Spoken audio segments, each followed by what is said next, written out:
Welcome to Emma's English.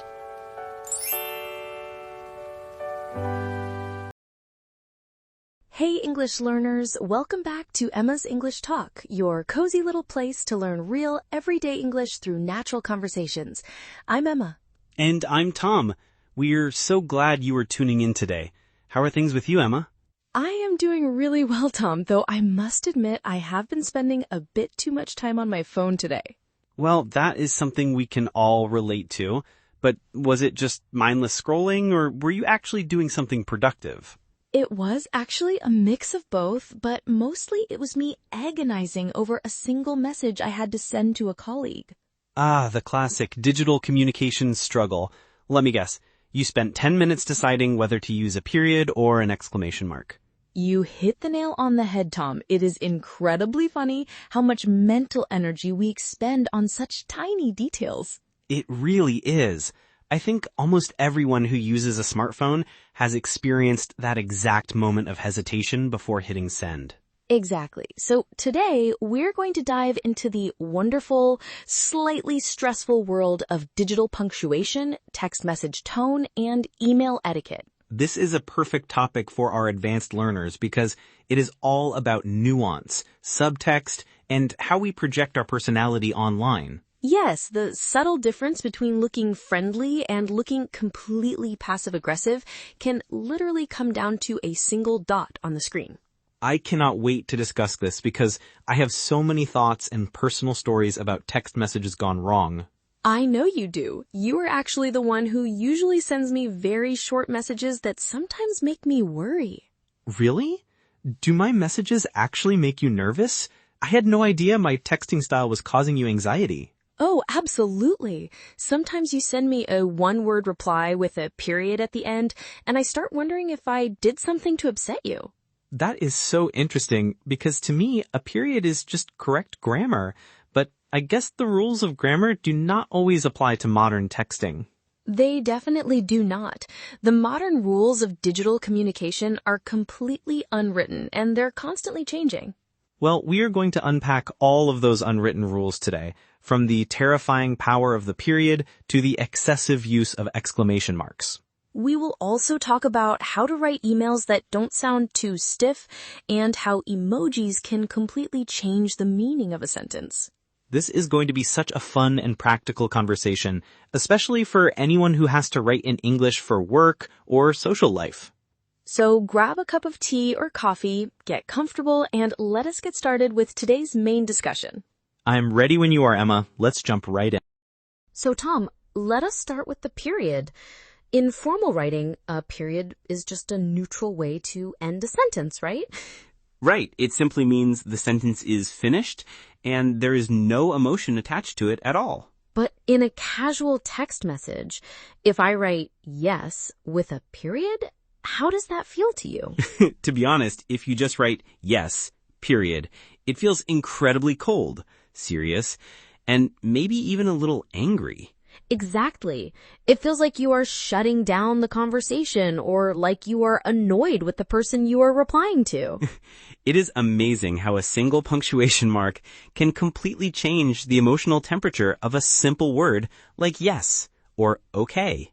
If you write okay with an exclamation mark, it feels enthusiastic and friendly, but okay with the period feels like fine, whatever. I actually have to consciously force myself to use exclamation marks now because I do not want to seem hostile. I do the exact same thing. In fact, I often find myself adding 2 or 3 exclamation marks just to make sure the other person knows I'm happy. But then there's the danger of looking a bit too excited or perhaps even slightly unprofessional if it is a work-related message. That is the ultimate dilemma. You don't want to sound cold, but you also don't want to sound like a hyperactive teenager who is overly excited about everything. I think women especially feel a lot of pressure to use exclamation marks to appear polite and warm in professional settings. Oh, absolutely. There's a lot of research showing that women use exclamation marks much more frequently than men in business emails. Why do you think that is? Is it because we are afraid of being misunderstood as demanding or rude? Yes, I think so. In written communication, we lose our facial expressions, our body language, and our tone of voice.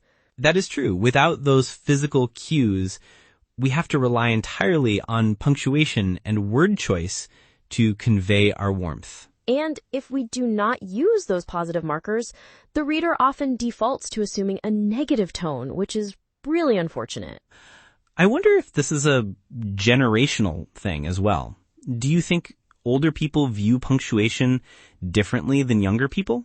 Definitely. My parents, for example, use periods at the end of every single text message, and they don't mean anything negative by it at all. Yes, my dad does that too. He'll write, "I am on my way," period. And for a second, I think, oh no, is he angry? But he's just practicing good grammar. It's a classic clash of digital cultures. For older generations, punctuation is about structure, but for younger generations, it's about emotion. That is a brilliant way to put it. For us, punctuation has become a form of body language. It really has. Even the lack of punctuation can send a message. For example, leaving a text message completely open with no period at all. Yes, sending a message like, "I'm on my way," with absolutely nothing at the end feels very casual, relaxed, and safe. It shows that the conversation is still flowing and that there is no tension or formality between the speakers. But what about ellipses? You know, the 3 dots. How do you feel when someone ends a sentence with 3 dots? Oh, the 3 dots are the absolute worst. They are so mysterious and ambiguous. I always assume the worst when I see them. Really? Because to me, they just represent a pause or a thought that is trailing off. But in modern texting, they often look incredibly passive-aggressive or filled with disappointment. For example, if I text you, "I can't make it tonight," and you reply, "Okay, ...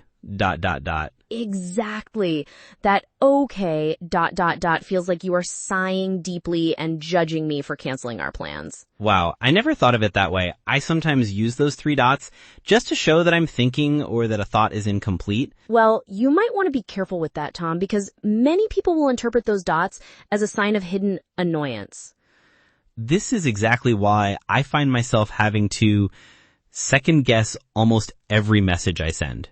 Second guess? That's a great word, Tom. Could you explain what you mean by that for our listeners? Sure. To second guess means to question or doubt a decision you have already made. In this case, it means looking at a text you wrote and doubting if it's the right message to send. That's a perfect explanation. I think we all second guess our words when we write digital messages because we want to make sure we don't cause any misunderstandings. Absolutely. I will write a message, look at it, delete the period, add an exclamation mark, then feel like the exclamation mark is too much, and then delete the whole message and start over. It's exhausting, isn't it? We spend so much time editing these tiny messages that are supposed to be quick and convenient. And it's not just text messages. Emailing is a whole different level of anxiety, especially when it comes to the greeting and the sign-off. Oh, email signatures are a minefield. How do you usually end your professional emails, Tom? I usually go with best or regards. They feel safe and professional without being too formal. I used to use best regards, but then I started worrying that it sounded too cold and distant, so I switched to thanks or warmly. Warmly? That feels very friendly. Do you use that with everyone or just people you know well? Only with people I have a good working relationship with. If I don't know them, I stick to best. It's funny how we have to categorize our relationships just to decide how to sign off an email. It really is. And what about the greeting? Do you write hi or dear or just the person's name?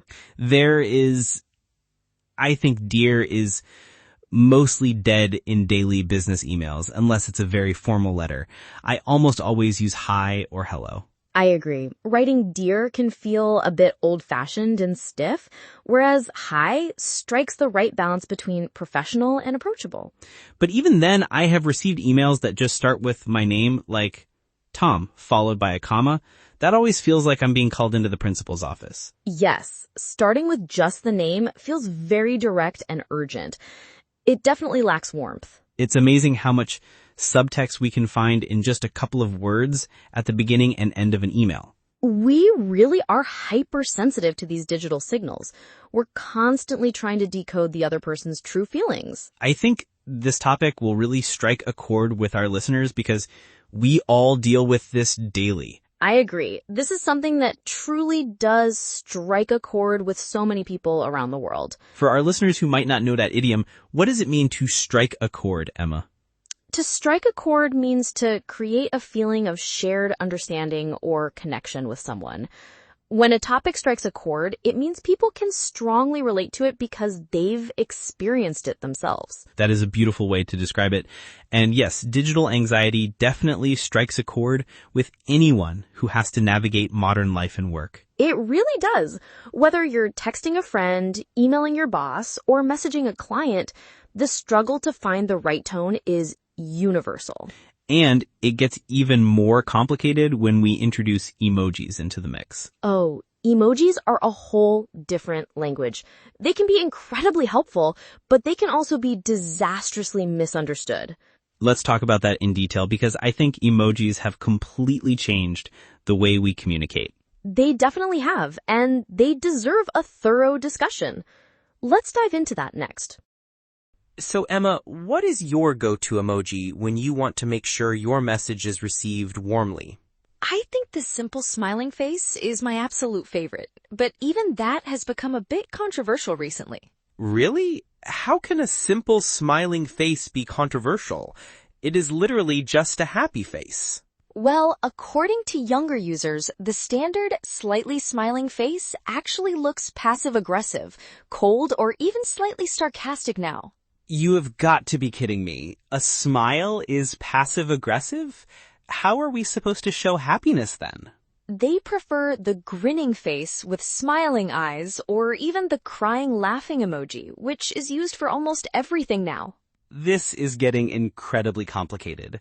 I feel like I need a dictionary just to keep up with the changing meanings of these icons. It is true. The meaning of emojis can shift very quickly depending on the social group or the generation using them.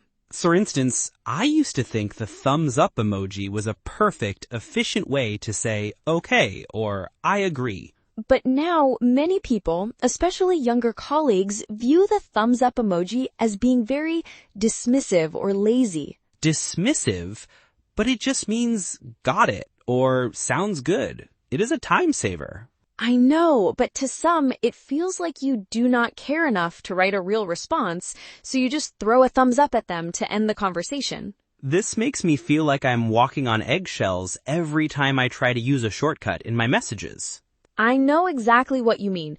We want to be efficient, but we also do not want to come across as rude or uncaring. That phrase, come across, is really key here. Can you explain what it means to come across a certain way? Absolutely. To come across means to project a specific image or leave a particular impression on others through your behavior or your writing. For example, if you use a thumbs up, you might come across as lazy, even if that was not your intention at all. That makes perfect sense. So we have to be very mindful of how our digital choices make us come across to other people. Exactly. It's all about managing impressions, and it's even harder when you're communicating across different cultures. Yes, because different cultures have different standards for politeness, directness, and how much emotion is appropriate to show in a professional setting. For example, in some cultures, being very direct and using minimal punctuation is seen as professional and efficient. While in other cultures, that same directness would be seen as incredibly rude, cold, and off-putting. Off-putting is such a great adjective for this situation, Tom. Would you mind explaining what off-putting means? Sure. Off-putting describes something that is slightly unpleasant, discouraging, or makes you feel uncomfortable. If someone's texting style is off-putting, it means it makes you feel distant or uncomfortable interacting with them. Yes, a cold, abrupt message can definitely be off-putting, and it might make you hesitate to reach out to that person again. It really can. I know that if I receive an email that feels very cold, I will spend hours drafting my reply to make sure I do not sound defensive. It's a vicious cycle. One person sends a slightly short email because they're busy, and the receiver spends an hour overanalyzing it. We always try to read between the lines when we receive a message that is short or ambiguous. Read between the lines. That's another brilliant expression. What does that one mean, Tom? To read between the lines means to look for a hidden or implied meaning that is not directly stated in the words. We do this when we try to guess the sender's true feelings or attitude from their punctuation instead of just reading their words. We do that constantly, don't we? We look at a simple yes, and we read between the lines to try and figure out if they're secretly mad at us. Yes, we are like detectives trying to solve a mystery, but the mystery is just a simple text message from a friend. It's a bit silly when you think about it, but it's a very real part of modern life. I think the key is to try and give people the benefit of the doubt. We should assume they have good intentions, even if their punctuation is terrible. That's a very healthy approach, Tom. Most of the time, people are just busy, walking, or distracted when they reply. They're not trying to send a hidden message. Exactly. They're probably just trying to send a quick update, and they're not thinking about punctuation rules at all. But it's still hard to turn off that part of our brain that wants to overanalyze everything. It definitely is.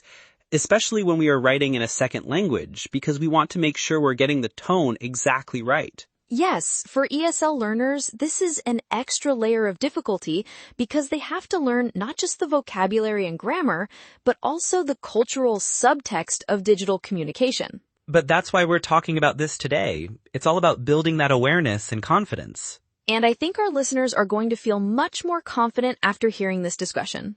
I hope so. It's all about finding a balance that works for you and matches the context of the conversation. Absolutely. And speaking of finding natural ways to express ourselves, I think this is a great moment to transition into looking at some other useful phrases we often use when we talk about our feelings and worries. I agree. Let's look at some of the language we use today and see how we can use it to express ourselves even better.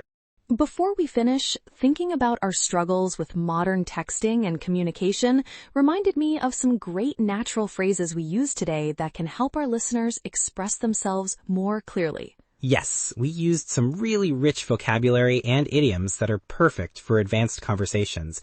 Let us break them down a bit more. The first one I want to highlight is when you said, "I hit the nail on the head" earlier. Ah, yes, you hit the nail on the head. That is a very common idiom in English. It is, and it is incredibly useful when you want to agree with someone completely. For our listeners, to hit the nail on the head, it means to describe a situation, problem, or truth exactly and precisely correct. For example, if someone identifies the exact reason why a project is failing, you can say, "You hit the nail on the head." It's a very visual idiom. It's like aiming a hammer and hitting the nail perfectly on the top. Exactly. It shows that the person's analysis or observation was absolutely spot on. Another great phrase we used was second guess. We talked about how we constantly second guess our text messages. Yes, to second guess is such a natural verb. We use it all the time when we talk about making decisions and then feeling insecure about them. It is different from just changing your mind. It's more about doubting your own judgment after the fact. Right. Like after I submitted my assignment, I started to second guess my answers. It is a very common feeling, especially for language learners who might second guess their grammar or pronunciation. Yes, and we want to encourage our learners to try not to second guess themselves too much. Trust your instincts. That is great advice, Emma. And what about the phrase strike a chord?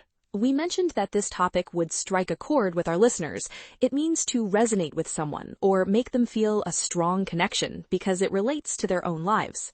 Yes, like a beautiful piece of music that makes you feel a strong emotion. It strikes a chord in your heart. Exactly. If a story strikes a chord, it means it is highly relatable and meaningful to the person listening. I think many of our episodes strike a chord with our listeners because we focus on these everyday relatable struggles. I certainly hope so. And then we had the phrasal verb come across. We talked about how we want to come across as friendly. This is a very important verb for communication. It's all about the impression you make on others. Yes, you can come across as confident or you can come across as shy, depending on your body language and how you speak. In digital writing, if you do not use exclamation marks, you might come across as cold or distant. It's a great verb to use when you're analyzing social interactions or giving someone feedback on their presentation style. Definitely. And that brings us to off-putting, which is a perfect adjective to describe something that makes you feel uncomfortable or discouraged. Yes, like a cold attitude, a messy room, or an aggressive email tone. All of these things can be very off-putting. If someone has an off-putting manner, it means they are difficult to approach or be friendly with. It's a very natural way to describe a mild negative reaction to something or someone. And finally, we talked about reading between the lines. This is a crucial skill in both language learning and daily life. It really is. It's about understanding the subtext, the hidden messages, and the things that are left unsaid. When you read between the lines, you're looking for the deeper meaning behind the literal words. It's a great phrase to use when you're talking about literature, politics, or just a complicated conversation with a friend. These are 6 fantastic expressions that will really help our listeners take their English to the next level. They are very natural, and using them will help you sound much more fluent and expressive. Speaking of remembering new words and finding ways to practice them, did you know we have a PDF script available for every single episode of our podcast? Oh, yes. The PDF script is such an amazing resource for anyone who wants to review what they have learned and really master these conversations. It is perfect for shadowing practice, which is one of the best ways to improve your pronunciation and fluency. You can download the script for free using the link in the description below or check the pinned comment in the comments section. It is a great way to study at your own pace, read along while you listen, and make sure you do not miss a single detail. And if you are enjoying this episode, please do not forget to subscribe to our channel and hit the like button. Yes, your support really helps us to keep creating these free lessons for English learners all over the world. We love reading your comments and hearing your feedback, so please make sure to interact with us there. It really makes our day to see where you are listening from and how you are using our lessons to improve your English. So make sure to grab that PDF script, subscribe, and let us do a quick recap before we say goodbye today. All right, and speaking of reviewing, before we say goodbye today, let us do a quick review of the 6 key vocabulary expressions we covered. That is a great idea. It is always good to reinforce what we have learned so it really sticks in our memory. I will start with the first one, which was second guess. Remember, to second guess means to question or doubt a decision you have already made. And the second one was strike a chord, which means to create a feeling of shared understanding, sympathy, or connection with someone because they can relate to it. Third, we had the phrasal verb come across, which means to project a specific image or leave a particular impression on others through your behavior or writing. Fourth was off-putting, which is an adjective that describes something slightly unpleasant, discouraging, or causing someone to feel uncomfortable. Fifth, we discussed reading between the lines, which means to look for a hidden or implied meaning in something that is not directly stated in the words.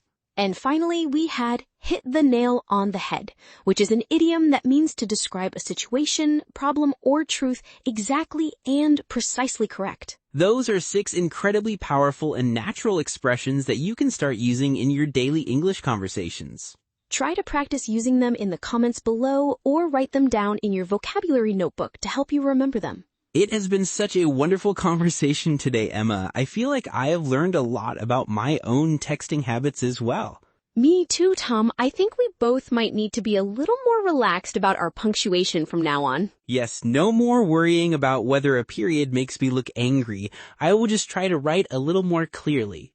And I will try not to use 3 exclamation marks in every single sentence. That sounds like a healthy compromise for both of us. Well, that is all the time we have for today, but we want to leave our listeners with a question. What about you guys? Do you worry about how you sound in your English texts and emails? Do you find yourself overthinking your punctuation or exclamation marks? Let us know your experiences and thoughts in the comments below. We really want to read your answers and chat with you. Yes, we look forward to reading your comments. Thank you so much for studying with us today, and we will see you in the next episode of Emma's English Talk. Bye-bye, everyone. Happy learning.